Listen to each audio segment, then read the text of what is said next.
Alok Kumar ji, hello guys, नमस्ते। ये रेखा सोन blog में आपकी स्वागत है। आलोक कुमार जी देखिए, जो टीवी सीरियल हर तरह तरह के सोशल मीडिया पे देखने के लिए मिलेंगे।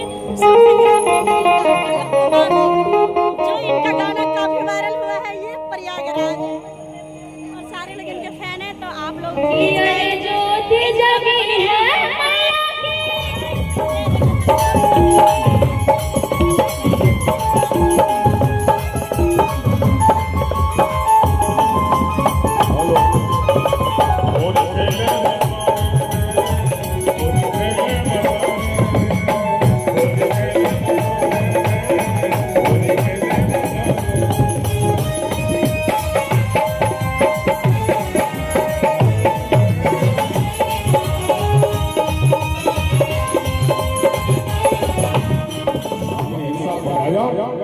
और एक चले मसाले में ये गीत भी बजेगा। ये मेरा बड़ा फेवरेट गीत है। जब आलोक भैया आएंगे तो ये गीत भी हम सुनेंगे।